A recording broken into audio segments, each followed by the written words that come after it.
ये फ्रेंड्स, आप सभी का pathfinders by an academy IAS पे स्वागत है। आपको पता है कि world order is constantly shifting here and there because बहुत सारे जियोपॉलिटिकल चीजें चेंज हो रही हैं। एक नया वर्ल्ड ऑर्डर इमर्ज हो रहा है, नए चैलेंजेस इमर्ज हो रहे हैं।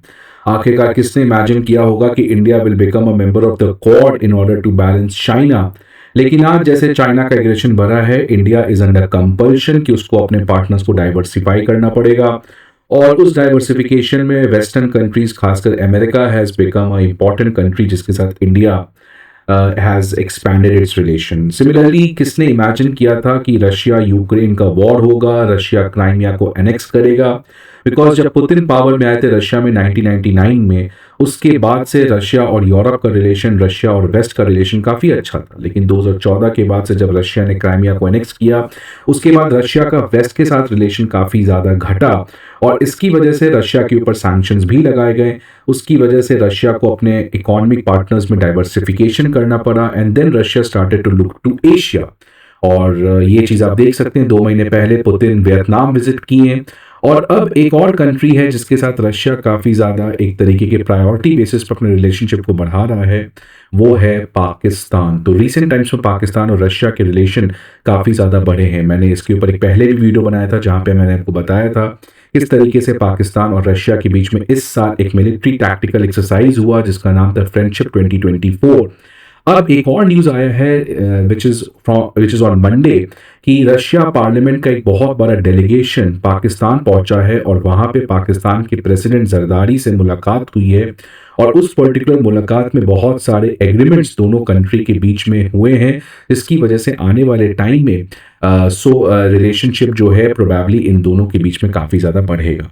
तो आज हम लोग दो चीज़ों के बारे में बात करेंगे। पहला तो आखिरकार ये जो रशिया का डेलीगेशन है वो पाकिस्तान गया है, तो उसके आउटकम्स क्या आए हैं। इसके बाद फिर हम लोग बात करेंगे रशिया पाकिस्तान के पर्टिकुलर रिलेशनशिप के बारे में, थोड़ा सा जियो पॉलिटिकल एनालिसिस करेंगे।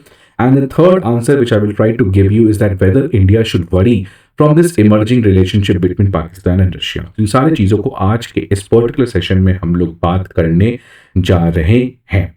ये आप न्यूज़ देख सकते हैं जहाँ पे पाकिस्तान के प्रेसिडेंट जो हैं उन्होंने रिसीव किया एक रशियन पार्लियामेंट्री डेलीगेशन को मंडे को। और इस पर्टिकुलर पार्लियामेंट्री डेलीगेशन में रशियन पार्लियामेंट के जो स्पीकर हैं वो भी थी। तो ये पर्टिकुलर न्यूज आया था। अब देखते हैं कि इन दोनों के बीच में इस मुलाकात में क्या कुछ मुख्य एग्रीमेंट निकल के आए। पहला कि रशिया ने ये कहा है कि Russia will give priority to its partnership with Pakistan. तो रशिया अब अपने आने वाले टाइम में पाकिस्तान के साथ इस दोस्ती को थोड़ा प्रायोरिटी बेसिस पे और फास्टली एग्जीक्यूट करेगा। इसके अलावा पाकिस्तान ने रशिया की मदद मांगी है in order to become a member of BRICS. इसके बाद दोनों कंट्री ने समझौता किया है कैसे अपने ट्रेड और इकोनॉमिक कोऑपरेशन को डाइवर्सिफाई किया जा सके, रीजनल कनेक्टिविटी को स्ट्रॉन्ग किया जा सके through initiatives like BRI project और international north south transport corridor. आपको पता है पहले आईएनएसटीसी में इंडिया था, अभी भी इंडिया है, लेकिन पाकिस्तान को भी रशिया ने इसमें इंक्लूड कर दिया है। तो ये कुछ आउटकम्स थे। इसके अलावा अगर आप देखोगे दोनों कंट्रीज ने एग्री किया है कल्चरल पार्टनरशिप को बढ़ाना, people to people contact, scholarship programme. एक बहुत प्रमुख एमओयू साइन हुआ है कि जहां पे दोनों कंट्री के जो पार्लियामेंट हैं वो लोग आपस में कोलैबोरेट करेंगे। जो दोनों कंट्री के पार्लियामेंटेरियंस हैं, जो एमपीज हैं, जो पॉलिटिशियंस हैं, वो लोग आपस में कोलैबोरेट करेंगे सो दैट रिलेशनशिप को अपग्रेड करने में काफ़ी ज़्यादा आसानी हो। और लास्टली प्रेसिडेंट जरदारी ने रशिया को थैंक यू बोला है in order to support Pakistan bid for the non permanent seat on the United Nation Security Council. तो पाकिस्तान का जो ये पूरा कैंडिडेचर था for the non permanent seat on UNSC, उसमें रशिया ने उसका खुल के समर्थन किया। इसके लिए प्रेसिडेंट जरदारी ने एक तरीके से थैंक यू बोला है रशिया को। तो ये कुछ मेजर आउटकम्स इस पर्टिकुलर मीटिंग से निकल के आया है। और ये इसीलिए और इंटरेस्टिंग हो जाता है बिकॉज लास्ट वीक 14 अक्टूबर को रशिया पाकिस्तान का अभी तक का सबसे बड़ा मिलिट्री टैक्टिकल एक्सरसाइज हुआ था और सिंबॉलिकली उसका नाम भी दिया गया था फ्रेंडशिप 2024, विच मींस कि ये दोनों कंट्री के बीच में आज एक नई फ्रेंडशिप है जो बहुत तेज रेट से इमर्ज कर रही है। अब ये सब चीज बताता है एक नए वर्ल्ड ऑर्डर की शुरुआत हैज ऑलरेडी हैपेंड, क्योंकि इसमें सबसे बड़ा चीज आप देख सकते हो कि रशिया और पुतिन और का कभी भी रशिया का रिलेशन कभी भी चाइना के साथ कोल्ड वॉर में अच्छा नहीं था। आज they are no limits partner. Russia और पाकिस्तान की रिलेशनशिप कोल्ड वॉर में बिल्कुल अच्छी नहीं थी। आज they have also start to look afresh, they have started to look as a new friend. तो ये बताता है कि आज एक नए वर्ल्ड ऑर्डर की शुरुआत हुई है। बिकॉज अगर आप कोल्ड वॉर की एक्सेस के बारे में बात करोगे तो कोल्ड वॉर में कौन था? एक तरफ अमेरिका था, चाइना था और पाकिस्तान था, और दूसरी तरफ रशिया और इंडिया था। लेकिन इस बार कौन है? रशिया, चाइना और पाकिस्तान एक तरफ, which means that the friends and enemies have changed, which again holds the fact that there are no permanent friend and permanent enemy in international politics. What remains permanent is a country's national interest. और जिस तरीके से national interest आज China का, आज पाकिस्तान का और Russia का चेंज हुआ है, और सो कॉल्ड उनकी दोस्ती भी उस हिसाब से चेंज हुई है, and that reflects a new world order in which we are living. तो आज इसके बारे में थोड़ा सा और हम लोग डिटेल में बात करेंगे, रशिया और पाकिस्तान के बारे में। बट आगे बढ़ने के पहले एक इंपॉर्टेंट इंफॉर्मेशन आपके लिए कि हमारे बैचेस करोल बाग, मुखर्जी नगर, पटना, प्रयागराज चारों सेंटर्स में 4 नवंबर को at a very very discounted price of 59,999 पे स्टार्ट होने जा रहा है।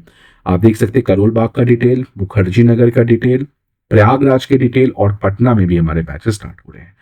आपको पता है कि academy IAS comprehensive GS course के अलावा CSAT, essay writing course, comprehensive current affairs, full length test series और ऑप्शनल कोर्सेज जैसे फैसिलिटीज को प्रोवाइड करता है। इन सारे इंफॉर्मेशन के लिए आपको हमारे ऑफलाइन ब्रांचेस पर विजिट करना होगा, या नहीं तो आप हमारे इस ऐप को डाउनलोड कर सकते हैं जहां पे आपको ये सारे इंफॉर्मेशन प्रोवाइड किए जाएंगे। अब अगर रशिया पाकिस्तान की दोस्त रिलेशनशिप की बात करें तो कोल्ड वॉर के समय they were completely in opposite camp. In fact Pakistan जो था वो अमेरिका के साथ मिलकर काम कर रहा था सोवियत यूनियन के एक्सपेंशनिज्म को रोकने के लिए। सोवियत यूनियन और चाइना के बीच में लड़ाई हो चुका था, और चाइना अमेरिका की दोस्ती को ठीक करने के लिए पाकिस्तान बहुत बड़ा रोल प्ले किया था, जो अगेन सोवियत यूनियन को पसंद नहीं आया था। पाकिस्तान बगदाद पैक्ट का मेंबर था, जिस बगदाद पैक्ट को वेस्ट ने बनाया था सोवियत यूनियन का एक्सपेंशनिज्म मिडिल ईस्ट में रोकने के लिए। पहली अफगान वॉर में अमेरिका को सपोर्ट किया था पाकिस्तान ने, जिसकी वजह से Russia and Pakistan were completely at loggerheads during the cold. लेकिन कोल्ड वॉर खत्म होने के बाद आपको पता है कंप्लीट चेंज इन जियोपॉलिटिक्स आया था।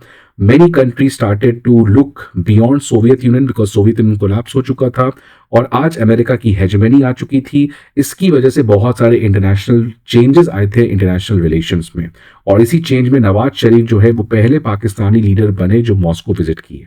लेकिन despite Nawaz Sharif visiting Moscow, relations में कुछ काफी अच्छा चेंज नहीं हुआ, बिकॉज इस समय इंडिया और रशिया की दोस्ती बहुत अच्छी थी, and India did not wanted to do anything जिससे रशिया को प्रॉब्लम हो, और Russia also did not wanted to do anything जिससे इंडिया को प्रॉब्लम हो। इसलिए ऑल्दो ये सब चीजें हुई, बट रशिया और पाकिस्तान की दोस्ती नहीं बढ़ी। लेकिन 2014 के बाद से अगर आप देखोगे दोस्ती में एक सिग्निफिकेंट मोमेंटम, इनफैक्ट काफी तेज रेट से दोनों की दोस्ती बढ़ रही है।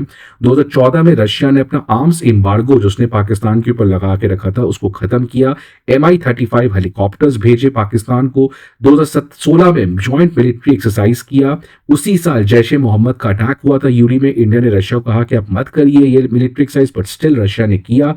2017 में मिलिट्री टेक्निकल कोऑपरेशन एग्रीमेंट होता है।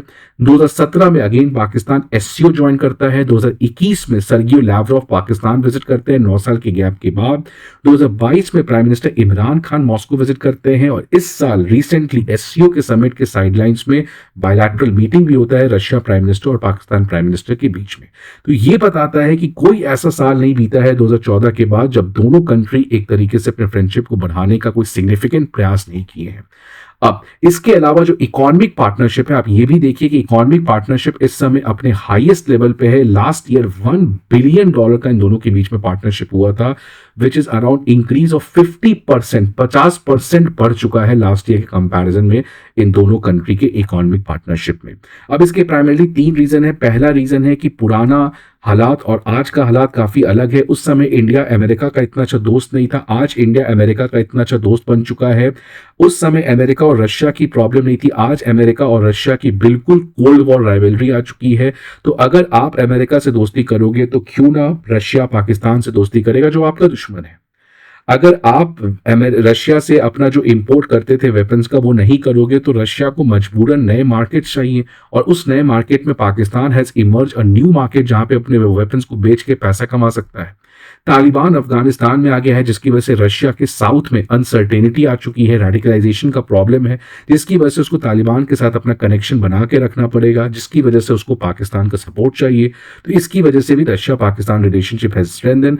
और पहले के कोल्ड वॉर में जिस तरीके से चाइना और अमेरिका की दोस्ती को पाकिस्तान ने करवाया था, इस पर्टिकुलर वर्ल्ड ऑर्डर में रशिया की दोस्ती पाकिस्तान को करवाने में सबसे बड़ा हाथ किसी का है, वो है चाइना। चाइना हमेशा से चाहता है कि इस तरीके से चाइना पाकिस्तान रशिया का एक एक्सिस बने, प्लस कुछ सेंट्रल एशियन कंट्रीज ये मिलके एशिया में एक साथ हम लोग वेस्टर्न लेड वर्ल्ड ऑर्डर के अगेंस्ट काम कर सके और इंडिया के लिए भी प्रॉब्लम क्रिएट कर सके। तो इस पूरे रिलेशनशिप रशिया पाकिस्तान को फैसिलिटेट करने में चाइना का एक बहुत बड़ा रोल है। अब आप ये बताइए कि आने वाले टाइम में क्या दोस्ती दोनों कंट्री के बीच में बढ़ेगा? मेरे हिसाब से अगर आप मुझसे पूछेंगे तो मुझे लगता है कि रिलेशनशिप ये बहुत कुछ निर्भर करता है कि वर्ल्ड ऑर्डर कैसा होता है। अगर आप समझिए डोनाल्ड ट्रंप चुनाव जीत के आ जाते हैं और रशिया यूक्रेन वॉर में किसी तरीके का सीज फायर हो जाता है और रशिया और वेस्ट का रिलेशन ठीक हो जाता है, तो फिर अमेरिका का पूरा फोकस चाइना पे आ जाएगा और फिर आप देख सकते हैं कि इंडिया का दोस्ती रशिया के साथ बढ़ सकता है, बिकॉज रशिया का चाइना के ऊपर डिपेंडेंसी खत्म होगा, बिकॉज रशिया चाइना पे तभी तक निर्भर कर रहा है जब तक अमेरिका और वेस्ट ने उस पर सैंक्शन लगा के रखा है। तो इस चीज पे बहुत कुछ निर्भर करता है। दूसरा, अगर रिलेशनशिप मान लीजिए आने वाले टाइम में रशिया और वेस्ट के बीच में ठीक नहीं होता है, लेकिन इसके बावजूद दोनों कंट्री का रिलेशनशिप इस बात पे निर्भर करेगा कि क्या इंडिया अमेरिका के साथ दोस्ती बढ़ाए, ठीक बात है, आप भी पाकिस्तान के साथ दोस्ती बढ़ाए, ठीक बात है, लेकिन क्या आप दोनों इतना ज्यादा सेंसिटिव हैं कि एक दूसरे के कोर नेशनल इंटरेस्ट को हर्ट ना करें? ठीक है, रशिया पाकिस्तान को वेपन बेचे पर S-400 ना बेचते। तो कितना हद तक आप लोग अपने इस चीज को बढ़ाना चाहते हैं सो दैट आप अपने फायदा में भी रहें लेकिन दूसरे कंट्री के नेशनल इंटरेस्ट को ना हर्ट करे? ये बहुत कुछ बताएगा आने वाले टाइम में इंडिया रशिया के रिलेशनशिप कैसे होते हैं। साथ साथ इंडिया चाइना का रिलेशन कैसे होता है, उस पर भी अगर चाइना के साथ हमारा रिलेशन ठीक होता है तो हमें अमेरिका की इतनी सपोर्ट चाहिए भी नहीं, तो फिर ये बात रशिया के लिए भी अच्छी हो जाएगी। तो बहुत सारी चीजों पर निर्भर करता है आने वाले टाइम में, बट इन जनरल अगर आप उससे एक लाइन में आंसर पूछे तो रिलेशनशिप में ऑल्दो थोड़ा सा प्रॉब्लम चल रहा है। ये रिलेशनशिप जिस तरीके से कोल्ड वॉर में थी, आज दोनों एक तरीके से कंपल्शन में है, बिकॉज आर्म्स रशिया से हम खरीद नहीं रहे उतना, तेल जब तक खरीदेंगे जब तक रशिया डिस्काउंटेड में दे रहा है और इस तरीके से चीजें चल रही हैं, नहीं तो रशिया से हम कभी भी तेल उतना नहीं खरीदते बिकॉज महंगा पड़ता है हमें तेल खरीदना। इकोनॉमिक, आज India has move towards a capitalist वाला सिस्टम और रशिया अभी भी 5 year planning and other things में है। तो वो सोवियत यूनियन का जो प्लानिंग वाला मेथड था जो इंडिया रिलायंट था उसके ऊपर, वो भी आज खत्म हो चुका है। So any of the pillar which holded as a glue between India and Russia आज उतना ज्यादा सिग्निफिकेंट नहीं है, but still in the current times India's most trusted partner and one of the best friend is Russia and hence relationships might continue but with a less amount of energy. आपका क्यों view point है आप जरूर comment box बताएं। See you in the next video. अच्छा लगे तो जरूर लाइक करिए। थैंक्स।